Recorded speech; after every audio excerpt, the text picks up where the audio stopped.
A female host met a tragic end in her own home. The police discovered DNA samples, fingerprint information, and the murder weapon left behind by the perpetrator at the crime scene. Furthermore, in the subsequent investigation, multiple eyewitnesses were located, leading the police to almost all the critical clues needed to solve the case. However, as the police amassed more evidence, they found themselves drifting further away from the truth of the case. The so-called ironclad proof turned out to be a mere illusion. What on earth was going on? Who was the real culprit?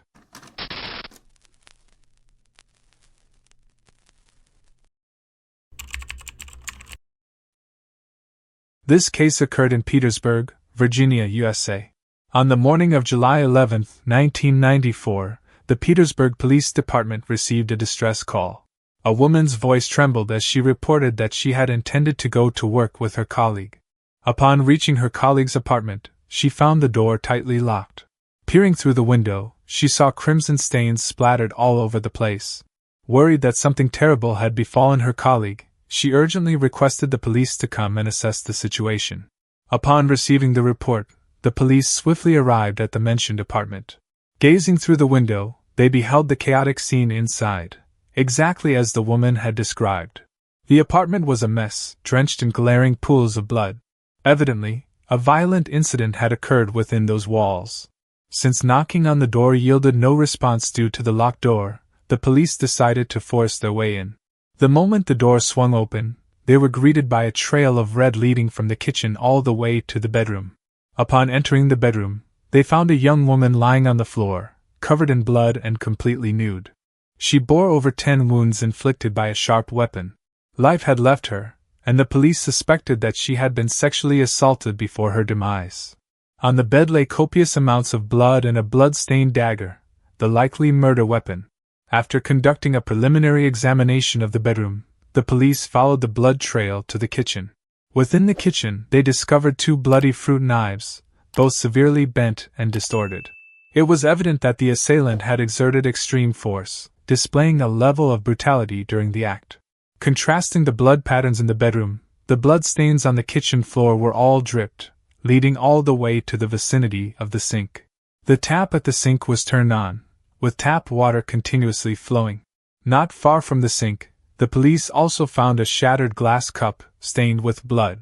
Given the lack of struggle or signs of the body being dragged in the kitchen, and the droplet-like blood patterns, the police surmised that the perpetrator had likely accidentally broken the glass cup and injured themselves in the process.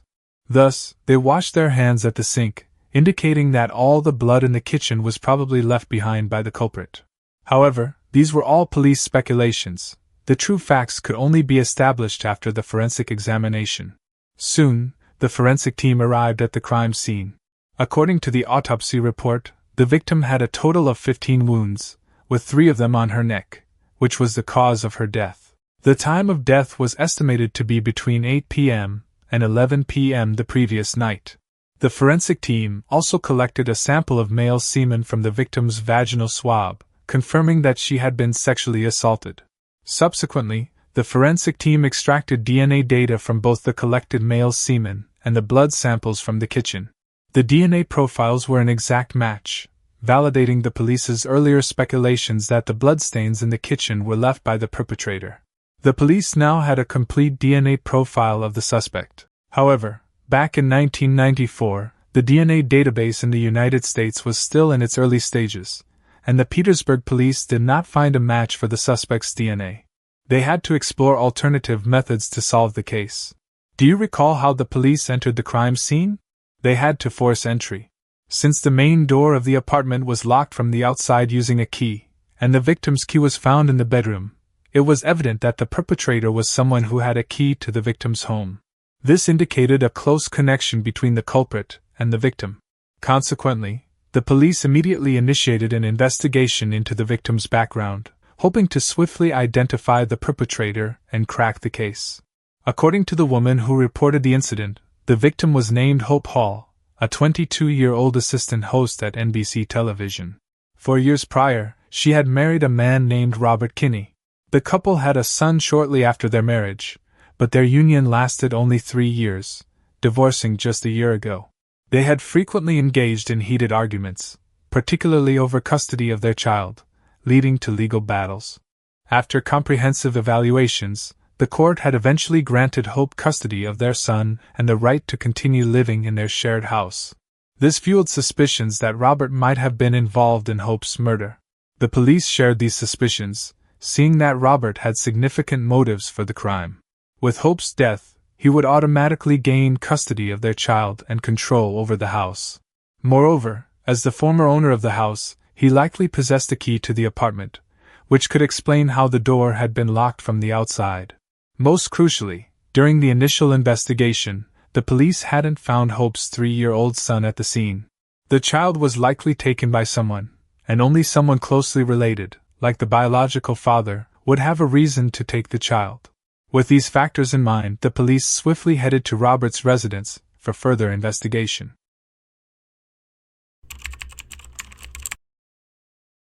Inside, they indeed found him and Hope's son, confirming their suspicions. This prompted the police to interrogate Robert directly. However, he vehemently denied any involvement in Hope's murder. According to him, he and Hope had divorced amicably, without harboring any resentments toward each other. He explained that they had reached an agreement on their child's custody half a year prior. The arrangement was that during colder months, the child would stay with Hope, and during hotter months, the child would stay with Robert. At other times, the child could decide where to live. Since it was currently the hottest season, Robert had brought the child to his home 2 weeks before the incident.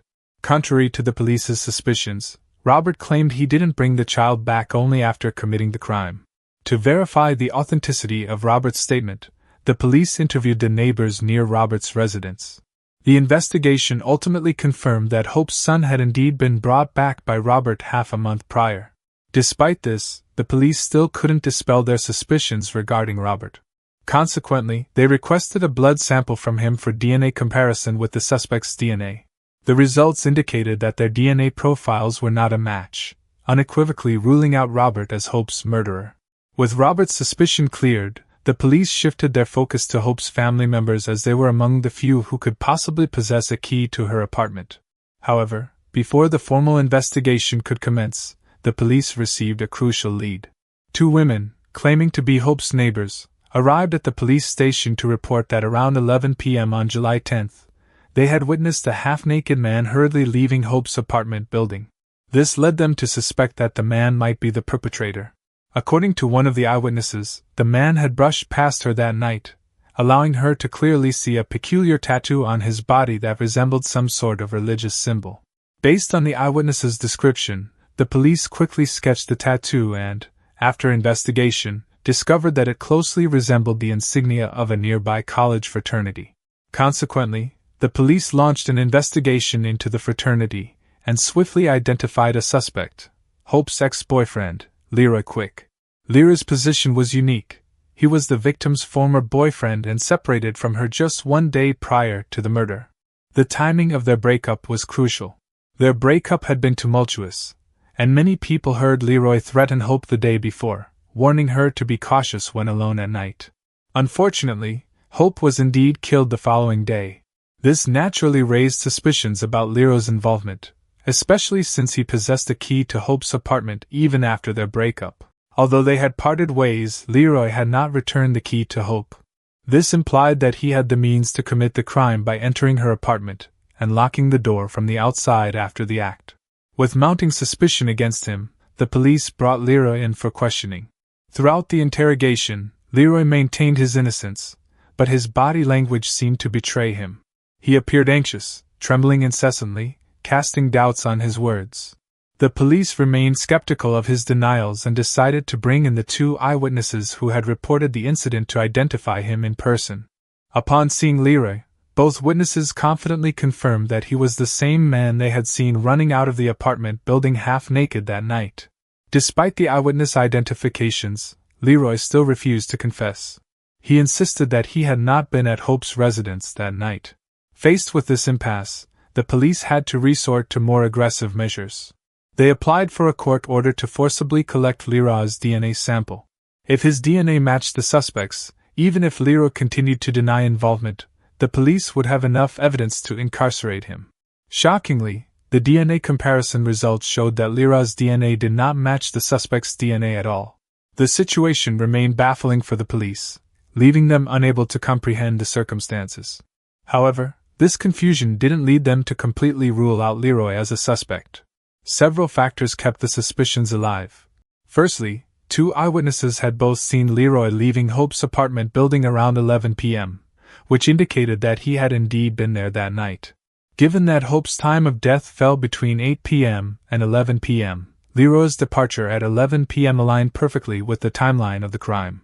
Secondly, the investigation revealed that only 2 individuals had keys to Hope's apartment, her ex-husband and Leroy.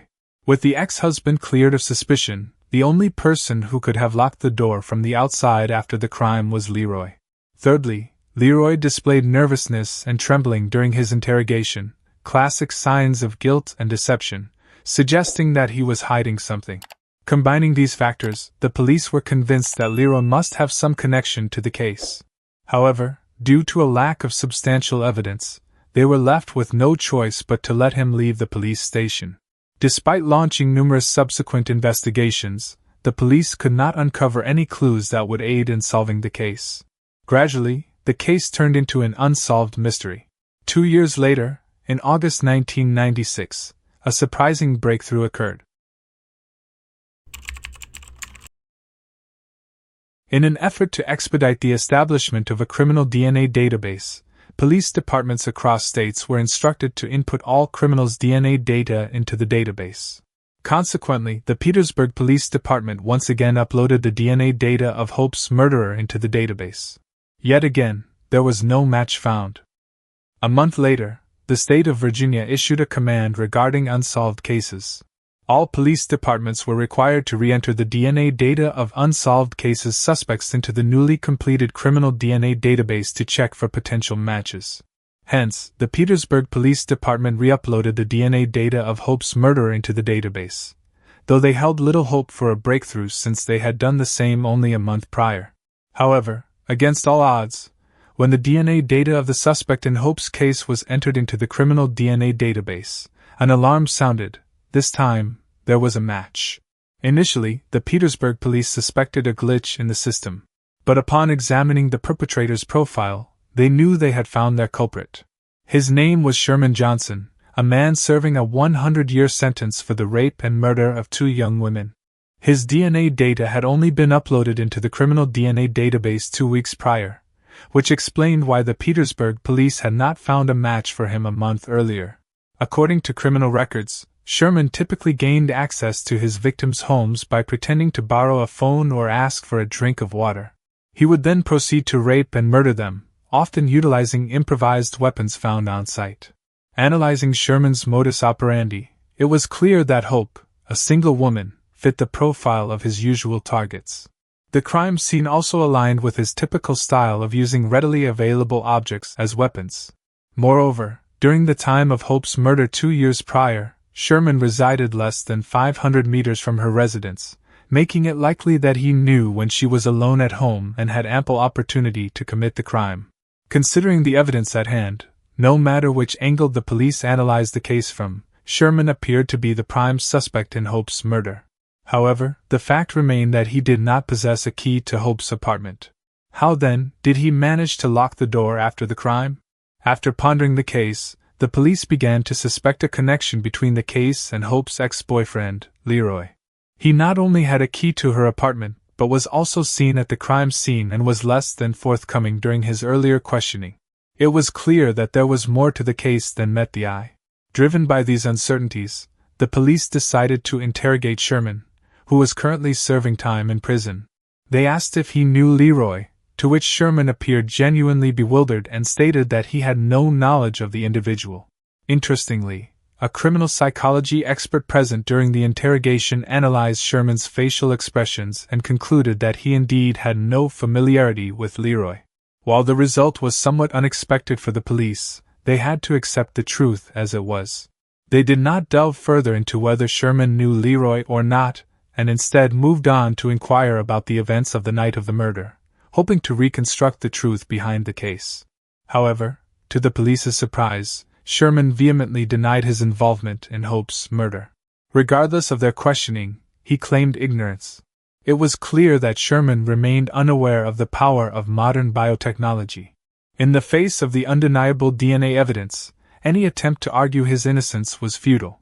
Although the police had yet to fully piece together the details of the case, Sherman's rape of Hope was an indisputable fact. With this in mind, they decided not to waste more time on further interrogations and prepared to bring Sherman to court. Their next step was to conduct a second round of questioning with the other suspect, Leroy. As the police were preparing to summon Leroy for questioning, he unexpectedly appeared at the Petersburg police station on his own accord, willing to reveal what had truly happened on that fateful night. According to Leroy, he had indeed gone to Hope's apartment around 11 p.m. that night, intending to talk things out with her. However, upon entering, he was met with a grisly scene of bloodstains everywhere, and he discovered Hope's lifeless body in the bedroom. Leroy admitted that due to his previous threats towards Hope the night before, he feared that the police might consider him a suspect if they learned he had been at the scene. Instead of reporting the situation, he hastily locked the door and fled, hoping that delaying the discovery of the crime might decrease suspicion on him. His intention in locking the door was to ensure that the police found out about Hope's death later. This was the reason he hadn't been truthful during the initial police questioning. Only recently, when he learned that the real culprit had been apprehended, did Leroy feel safe enough to come forward and share his side of the story with the police. After hearing Leroy's confession, the officers at Petersburg Police Department were both bemused and exasperated by the absurdity of the situation. They couldn't believe that the mystery that had baffled them for over 2 years was rooted in such a ludicrous reason. With this revelation, the police finally pieced together the full picture of the case. With the overwhelming evidence and clarity of the crime, Sherman's subsequent trial proceeded remarkably smoothly. The jury took only half an hour to reach a verdict, finding Sherman Johnson guilty of first-degree murder and rape. Given the heinous nature of the crimes, he was sentenced to death in April 1997. And so, the case of Hope's murder was finally solved. Alright, that's the end of this segment. What are your thoughts on this case? Feel free to leave your comments below. As always, take care of yourselves, and much love to all of you.